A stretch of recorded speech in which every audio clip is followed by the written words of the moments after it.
PGRI itu ke-76. Ya. Hari Guru Nasionalnya itu ke-26 atau ke-27, saya sudah lupa. Jadi dulu oleh pemerintah tahun waktu masih pemerintahan Orde Baru menggabungkan HUT PGRI itu dengan Hari Guru Nasional. Dan itu perjuangan besar PGRI yang makanya Hari Guru Nasional itu jatuh pada hari ulang tahun PGRI supaya sekalian.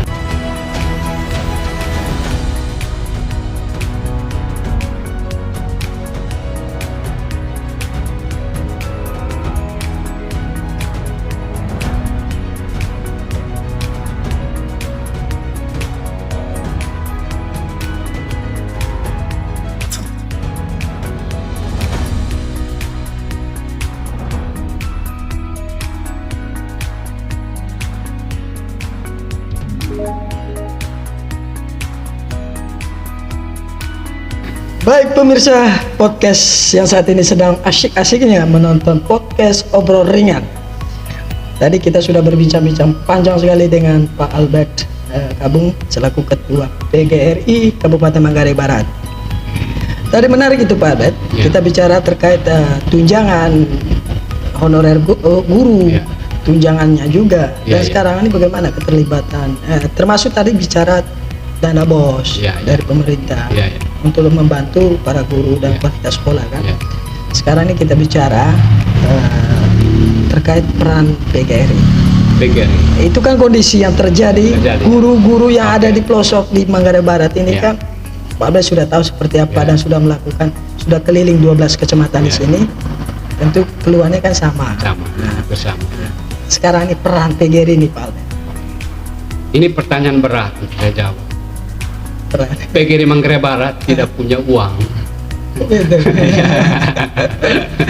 Terus yang punya apa Pak?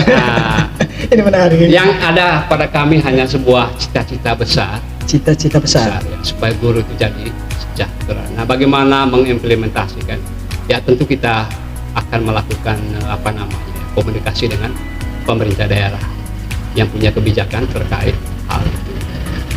Setiap saat kita akan berkomunikasi, berdiskusi dengan mereka bagaimana meningkatkan kesejahteraan guru dari sisi honor atau penggajian. Itu yang kita buat, Pak. Kalau Pak tanya, kalau itu PGRI buat apa sih? PGRI tidak punya uang, Pak. Yang ada pada kami hanya gagasan, pemikiran.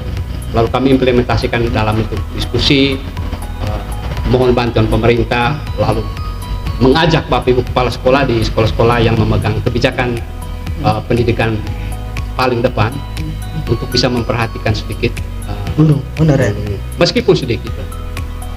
Ketika misalnya ada naik sedikit, pasti guru akan merasa bahwa dia dihargai. Itu jadi kalau pertanyaan PGRI-nya seperti itu. Kami hanya punya cita-cita besar, punya gagasan, punya pemikiran untuk itu. Peran untuk sisi kesejahteraan keuangannya memang tidak. Begini Pak, tadi kan saya bukan bicara terkait dari PGRI gaji memberikan dana kepada guru-guru honorer, bukan. Yang saya maksud begini, strategi atau perjuangan seperti apa yang dilakukan oleh pengurus Persatuan Guru Kabupaten Manggarai Barat ini untuk meningkatkan tunjangannya. Atau mungkin memperjuangkan gajinya. Apa yang dilakukan oleh Ketua PGRI dan jajaran kepengurusan? Itu mulai dari tingkat kabupaten sampai tingkat kecamatan. Tentu kita koordinasi dengan kecamatan. Suara yang sama untuk kita menyuarakannya itu kepada pemerintah daerah.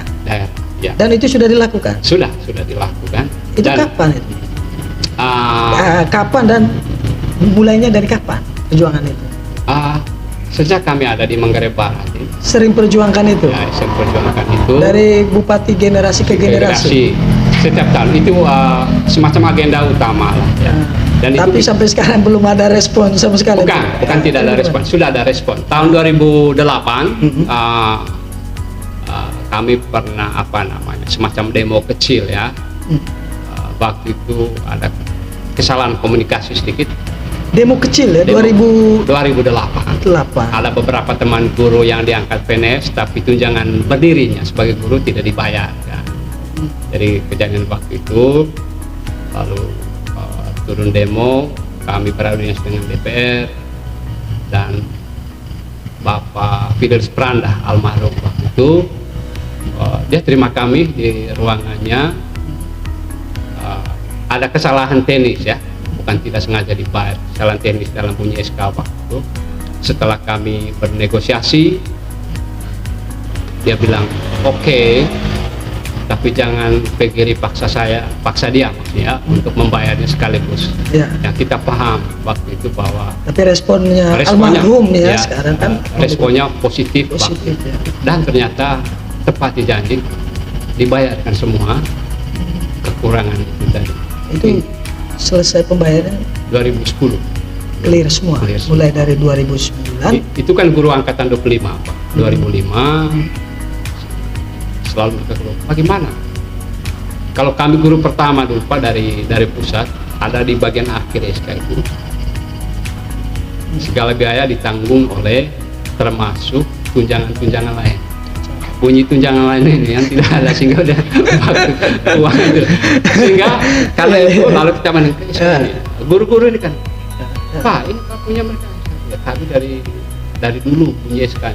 Setelah kita cek, Ya. tentu kita kalau guru bilang ini salah pemerintah, saya bilang tidak salah, mungkin ada kekeliruan sedikit dalam memasukkan apa namanya Redaksi. konsiderasi itu, redaksi itu tadi. Kita jangan terlalu hafal. Setelah kita cek studi SK itu memang benar adanya. Ada kesalahan ya redaksinya kalimat di sana. Kekeliruan. Ya, Tidak kecil. sampai kalau kesalahan itu kan fatal ya. Namanya juga manusia. Kan di sini dia bilang akibat dari SK ini dibayarkan oleh pemerintah daerah. Hanya tambahan lain itunya yang tidak ada. Orang keuangan pasti dia akan berdasarkan pada SK itu.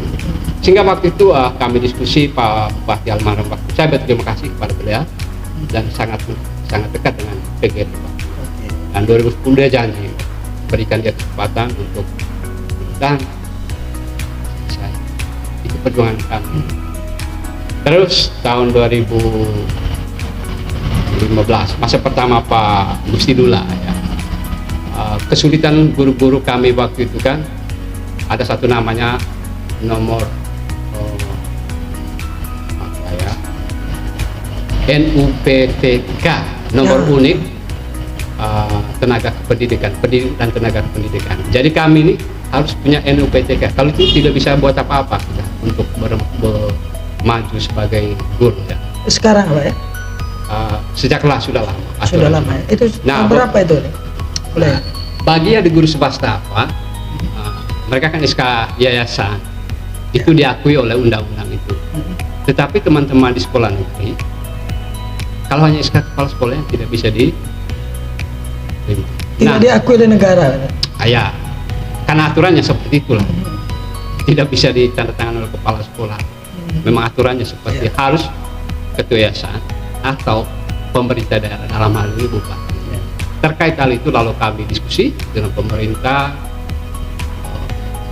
Waktu itu Pak Gusti bilang oke. Oh pas Pak Gusti Pak Gusti ya, dia bilang tapi daerah tidak ada uang, tidak dapat. Kita membantu mereka supaya dapat di nomor NPTK. Ketika ada nomor ini, karena kalau tidak ada nomor itu dia tidak bisa ikut ujian kompetisi guru, ikut PLTG untuk dapat tunjangan sertifikasi. Harus laksana NPTK itu tadi. Nah lalu waktu itu beliau menjawabnya oke. Lalu beberapa teman waktu itu terbang. Itu perjuangan dari PGRI untuk mengangkat segi kesejahteraan.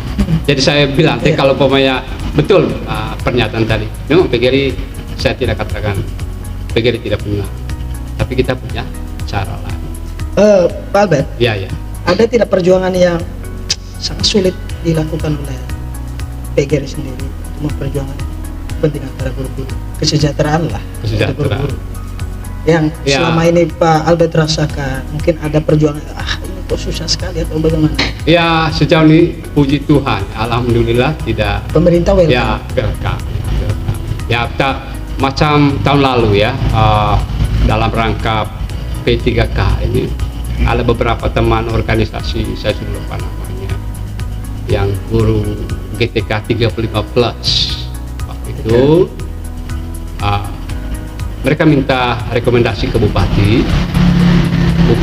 Mas Pagusti waktu ya. Bupati bilang Bupati tidak bisa keluarkan rekomendasi. Pak, sebentar, Pak Bupati siapa? Pagusti. Masih Pak Agusti. Masih Pagusti. Pak Bupati tidak bisa keluarkan surat rekomendasi kepada mereka untuk diteruskan ke pusat ketika tidak ada rekomendasi dari PGRI Kabupaten Manggarai Barat. Iya, iya.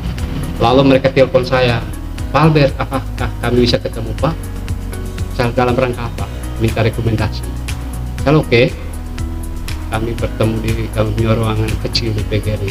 Oh, ada kantor sekarang? Nah, kecil. Belum layak lah. Itu di mana posnya? Sebentar. Di samping kantor dinas PPO itu. Di samping. Ada sekretariat. Sebelah timur. Barat. Sebelah barat. Berarti antara dinas perpustakaan daerah. Di antara itu. Iya, iya. Tidak ke bawah. Mepet di gedung, hampir mepet dengan gedung. Itu kan dulu rumah waktu masih pembantu Manggarai Barat. Peninggalan itu. Dinas PPO dekat Ya, sampingnya. sampingnya itu ada di samping Ya, PPO. sebentar, pemirsa podcast obrol ringan, para guru-guru yang ada di Manggarai Barat, kalau ada keluhan apapun bentuknya, bisa nanti kunjungi ke kantornya langsung, Ya. gitu ya. Nggak mungkin bisa diskusikan atau semacam apa. BAPGRI Manggarai Barat. BAPGRI, tapi ada BAPGRI. Oh, ada WA juga. Ya, Oh, sebentar, mungkin Pak Albert nanti bisa sampaikan untuk menghubungi PGRI Ya, oleh guru-guru itu lewat media mana saja, teleponnya apa saja mungkin Ya, bisa. silakan ke nomor saya 082 144 840 651. Nah, itu untuk komunikasi langsung dengan Pak Albert sendiri. Ya, ya. Terus apa namanya? Tapi banyak, mereka sudah bisa lihat di BA PGRI Manggarai Barat. Oh, ada WA-nya Ya, situs website belum? Kami website sudah ini ya, sudah mati suri ya.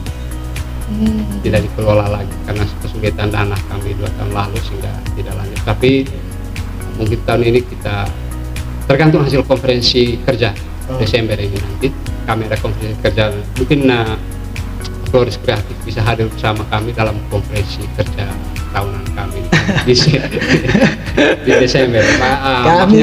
Maksudnya bagaimana melihat prosedur-prosedur yang dia mengambil sebuah keputusan di tingkat konferensi kerja. Kalau media Floris Kreatif TV ya kita diundang ya pasti kita. Iya. Kalau tidak diundang ya kita diam toh.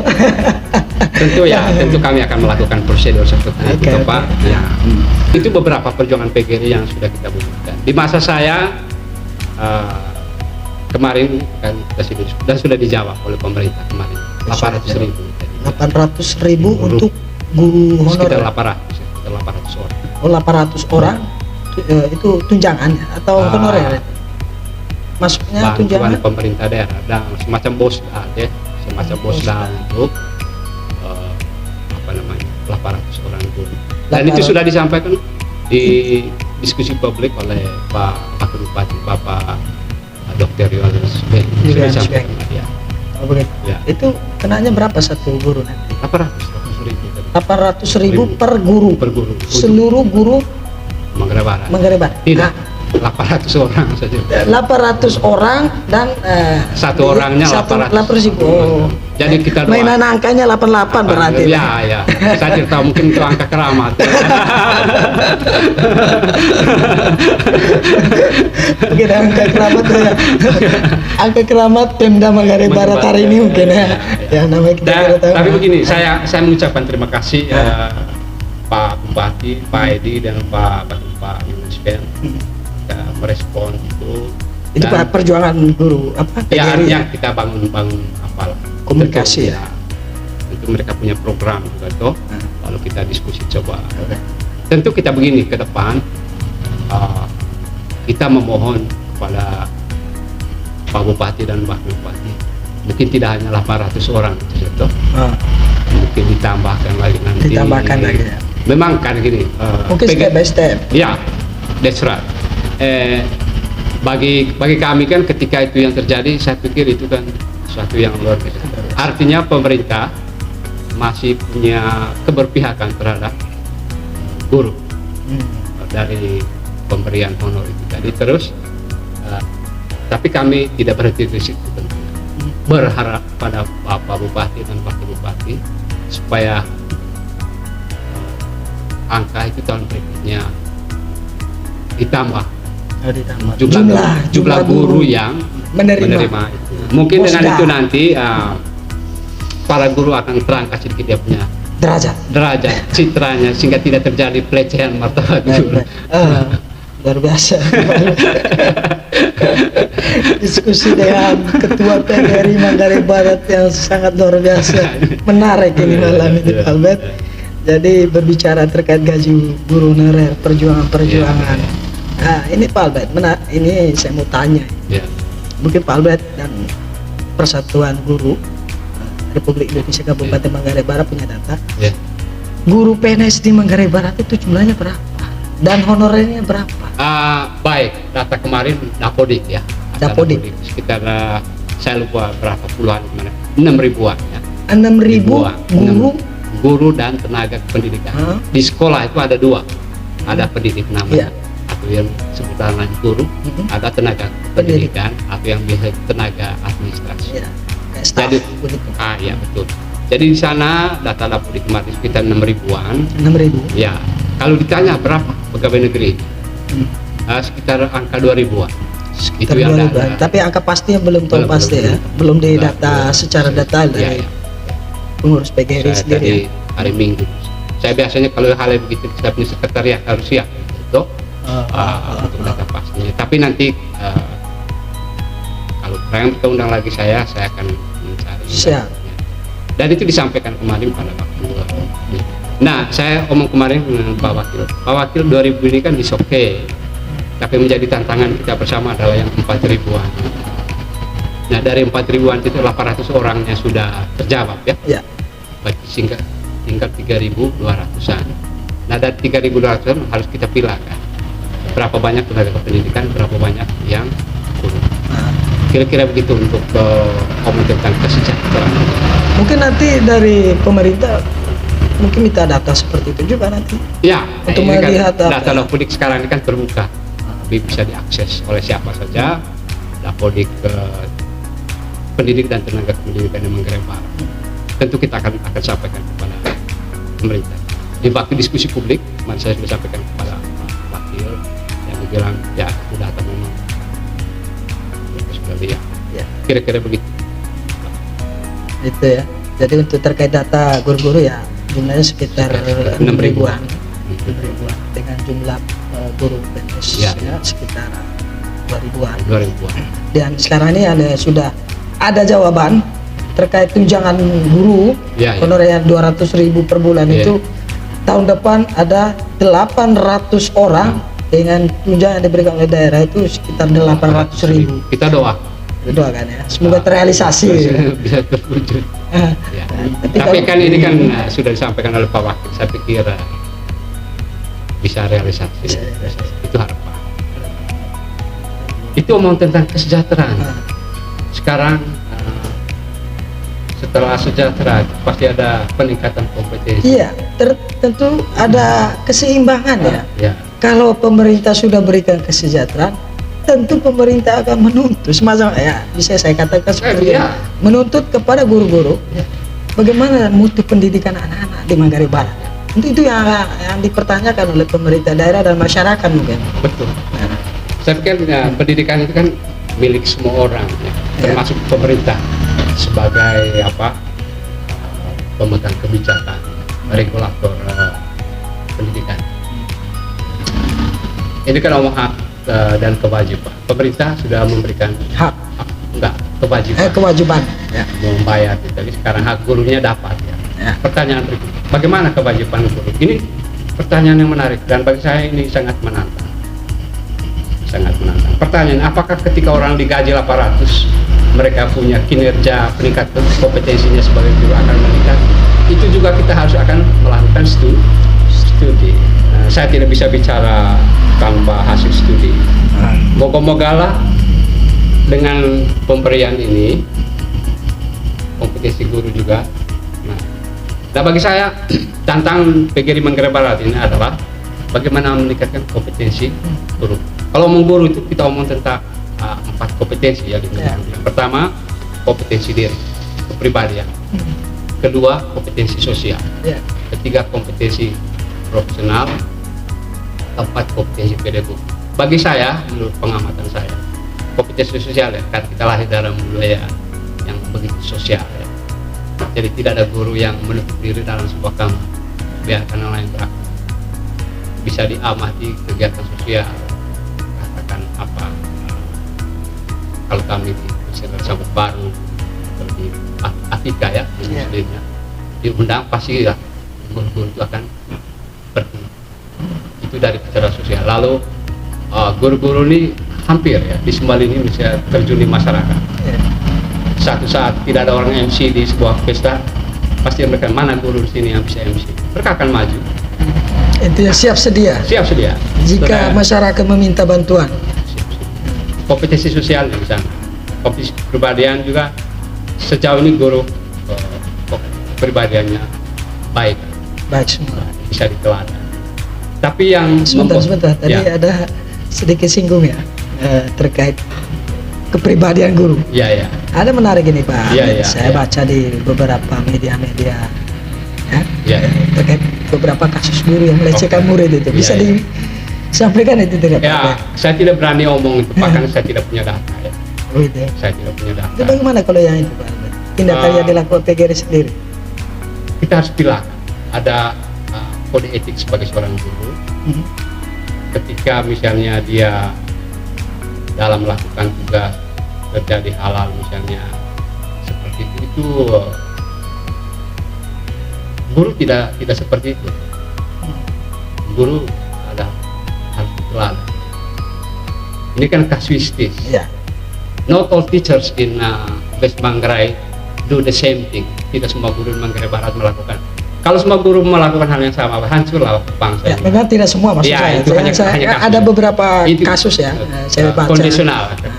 Saya pikir itu ya saya mau bilang itu kasus siapa ya, sangat pribadi ya.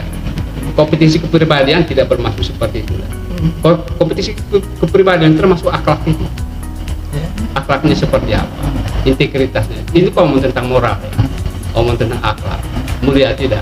Ketika ada kasus seperti itu, saya pikir itu di luar kode etik dia sebagai guru punya kode etik. Hal-hal seperti itu kan kita tidak ingin. Tapi ada yang terjadi itu di luar apa istilah pikiran banyak orang. Dalam benak orang guru itu orang baik, tidak bukan malaikat. Sekali dia jatuh itu ya manusiawi sekali. Tetapi saya harapkan guru harus menjadi teladan bagi banyak orang, bagi masyarakat di mana dia berada. Tadi bilang guru itu adalah pekerjaan memanusiakan manusia. Memanusiakan manusia. Iya, membuat seorang manusia menjadi dari tidak bisa membaca, bisa membaca. Dari tidak bisa menulis, bisa menulis. Dari tidak bisa buat podcast menjadi bisa buat. Oke. Terus. Iya kan keren. Jadi itu. Tetapi misalnya ketika ada kasus seperti itu di luar hal seperti itu. Tapi menurut saya secara keluar itu hanya kasus. Kita tidak bisa menilai bahwa semua guru itu tidak benar. Kita tidak bisa menilai secara pas protokol bahasa laki sebagian seluruh tidak. Saya pikir kasus itu tuh. Jadi kalau Pak omong bagaimana itu saya jawab guru punya kode etik. Jadi ketika itu ya itu mungkin bentuk pelanggaran kode etik. Seorang guru hendaknya harus punya integritas, harus berakhlak. Ya, itu cita-cita seorang guru. Jadi kalau ada seperti itu menurut saya itu sudah di luar kode etik sebagai seorang guru.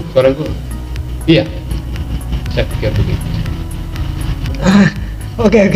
Jadi ini menarik ini Pak Albert. Semakin ke atas, semakin jauh malam semakin menarik kita diskusi terkait bagaimana kinerja guru, tunjangan guru, semua tunjangan. Perjuangan PGRI seperti apa selama ini Pak Albert sudah sampaikan beberapa perjuangan terhadap guru-guru honorer. Ya. Ini Pak Albert, yang menarik ya. Sekarang ini kan kita berbicara tentang era digitalisasi. Oke. Sekarang ini kan dituntut itu. Ya. Guru-guru itu harus melek dengan dunia teknologi. Apalagi semua urusan ini kan semuanya serba digital, online. Ya. Pengiriman data pribadi secara online. Ya. Semua serba online. Sekarang pertanyaan saya sederhana untuk Pak Albert. Sejauh mana guru-guru yang ada di Manggarai Barat ini melek dengan dunia teknologi? Ya, ini pertanyaan bagus dan cukup menantang untuk dijawab ya. Mestinya ada sebuah data ya. Kami di PGRI belum punya data terkait. Tapi saya omong sebuah fenomena. Ya, coba. Fenomena itu ada dua hal. Ada guru yang mengikuti perkembangan itu, ada guru tentu yang Ya. kita Acu bisa. tak acu atau mungkin Bukan acu. acu. Dia mau sih, tapi mau. karena Tapi tidak Ya. tidak paham mulai startnya dari malam Ya. dari mana dari mulai? mana. Ya. Buat saya sih begini, katakan saya sudah umur sekian tahun, tentu harus kita bilang anak muda yang sekarang yang lahir di zaman ini, tentulah tanpa diajar mereka Paham. paham. Kami yang lahir tidak pada abad sekarang, tentu kami harus menyesuaikan diri. Ya. Terus kalau isi data pribadi itu Ah. dari guru-guru sendiri? Isi isi data. sendiri atau minta bantuan Ya. kepada pihak kedua? Saya kerangka kolaborasi. Sebetulnya. Kalau seorang guru tidak kolaborasi, dia punya urusan kepegawaiannya pasti macet. Ya. Tapi lagi-lagi kompetensi kepribadian, bagaimana mengkomunikasikan sesuatu yang tidak bisa menjadi bisa. Jadi tidak ada manusia yang bisa menyelesaikan seluruh perkara secara sendiri. Dia harus. Nah, saya pikir kalau saya tidak tahu melek Melek dengan teknologi. tidak tahu teknologi. Jadi ya saya harus minta bantuannya adik-adik yang masih. Dan puji Tuhan, ya, macam di SMA negeri, adik-adik itu sangat membantu. Guru-guru ya. Guru yang senior. Saya pikir tidak ada masalah sejauh ini. Tetapi ketika ngomong tentang digitalisasi, buat saya ini sudah suatu keharusan. Ini sudah sampai ke kompetensi profesional belajar. Jadi seorang guru mesti memiliki rasa ingin tahu yang tinggi. Jadi orang bilang kalau rasa ingin tahunya tidak ada, matilah kemanusiaannya sebagai seorang guru. Ya saya pikir bukan guru ya. Jadi ketika rasa ingin tahunya tidak ada, maka matilah kemanusiaannya sebagai seorang guru. Ya, siapa Sokrates kah bilang? Saya lupa ya. Hal seperti sudah lupa ketuanya. Rasa ingin tahu sangat penting dalam diri seorang manusia dan anak kecil. Saya lihat anak-anak sekarang ingin tahunya begitu besar. Ketika rasa ingin tahu besar, maka di ikutannya pasti ada kreasi. Ingin tahu kan omong tentang pikiran kecil. Jadi di abad 21 ini begini, keren. Omong tentang abad 21, kalau si praktisi pendidikan Amerika, Bernie Trilling dan Charles Faller, penulis buku The 21st Century Life Skills, kalau dimaknai, bukan diterjemahkan ke dalam bahasa Indonesia, kecakapan hidup abad 21. Yang pertama itu ada 4C. Yang pertama itu critical thinking, berpikir kritis, yang saya bilang tadi, rasa ingin tahu. Yang kedua itu adalah kreatif. Yang ketiga adalah kolaboratif. Yang keempat komunikasi. Dan ini sekarang hal-hal ini harus dipahami oleh guru sekarang, karena hal ini harus ditanamkan harus dibelajarkan kepada peserta didik. Kita tidak bisa pikir pada zaman lampau sekarang. Karena mereka bisa podcast. Itu kan sudah salah satu kecakapan abad. Ini kan namanya hasil sebuah kreasi. Nah itu tuntutan sekarang. Baik itu Bernie Trilling dengan Charles Faller. Jadi mereka bilang 4C ini harus dipelajari.